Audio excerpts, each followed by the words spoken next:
अब परमवीर सिंह के इस पत्र को लेकर देवेंद्र फडणवीस की प्रतिक्रिया सामने आई है। उनका कहना है कि परमवीर सिंह के आरोप बेहद गंभीर हैं। जो नए खुलासे हुए हैं वो हैरान कर देने वाले हैं। देशमुख पद पर रहेंगे तो आखिर जांच कैसे होगी, ये बात तक कही गई है देवेंद्र फडणवीस की तरफ से। उन्होंने ये भी कहा कि फडणवीस ने ये भी कहा कि अनिल देशमुख को इस्तीफा देना चाहिए, इस्तीफे की मांग की गई है। विकास बेहद गंभीर बात कही है और ये भी कहा है कि अगर जांच होती है तो जाहिर सी बात है वो प्रभावित होगी, यानी अनिल देशमुख जांच प्रभावित कर सकते हैं। बिल्कुल नैना, देखिए डे वन से फडणवीस इस पूरे मामले को लेकर काफी आक्रामक रहे थे। उन्होंने ही दरअसल इस मामले में एनआईए की जांच की मांग की थी, जिसके बाद ये मामला एनआईए को सौंपा गया।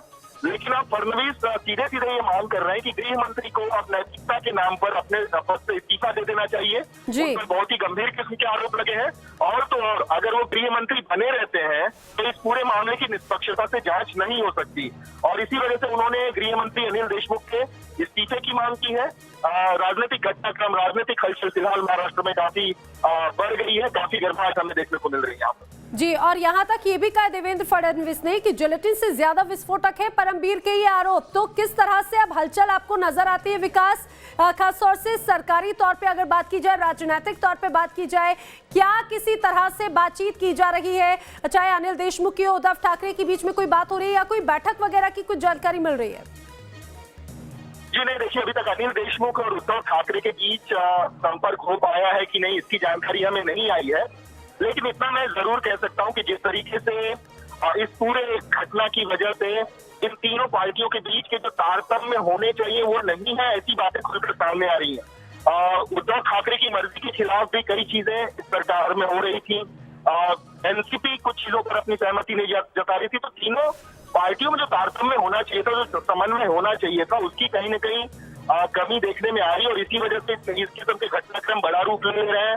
जो चीजें हैं वो एक्सपोज हो रही हैं और विपक्ष ज्यादा आक्रामक नजर आ रहा है। इस मामले को बजट सेशन में जब फडणवीस ने उठाया था तब से अब तक विपक्ष ने हर वो चीज एक्सपोज की है जो इस मामले में सामने आनी थी और एनआईए को जांच सौंपे जाने के बाद एक किस्म से कहा जा सकता है कि एक बॉक्स ऑफ पांडोरा खुल गया है। कई चीजें अब धीरे धीरे हमको सामने आती नजर आ रही है। बिल्कुल, और भी कई चीजें सामने आएंगी। विकास, आप बने रहिए, अपने दर्शकों को एक बार फिर बता दें महाराष्ट्र की सियासत में भूचाल आखिर कैसे है।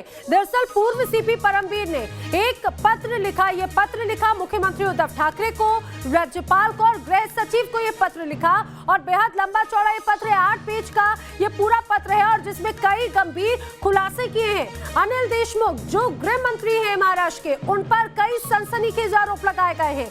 सबूत के तौर पर बाकायदा परमवीर सिंह ने व्हाट्सएप चैट शामिल की है, इस चिट्ठी के साथ में उन्हें भेजी है और मुंबई पुलिस के पूर्व कमिश्नर रहे परमवीर सिंह ने जिस तरह से जो खुलासे किए उसमें अनिल देशमुख पर बेहद गंभीर आरोप हैं।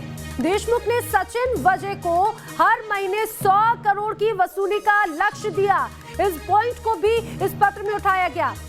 इतना ही नहीं, उन्होंने ये भी कहा कि देशमुख ने सचिन वजय को वसूली के लिए कहा था। गृह मंत्री ने घर और दफ्तर भी सचिन वजय को कई बार बुलाया, यहाँ तक जो मुंबई के, महाराष्ट्र के हर बियर बार पर हर पब से 2 से 3 लाख वसूलने के लिए उनको कहा गया था। हुक्का पार्लर पर भी छापा मारने की बात कही थी। इसके अलावा और भी कई ऐसे खुलासे हैं जो किए गए हैं। ये कहा जा सकता है आगे आखिर क्या कुछ होता है ये देखा जाएगा। विकास, फिलहाल तमाम जानकारी के लिए आपका शुक्रिया।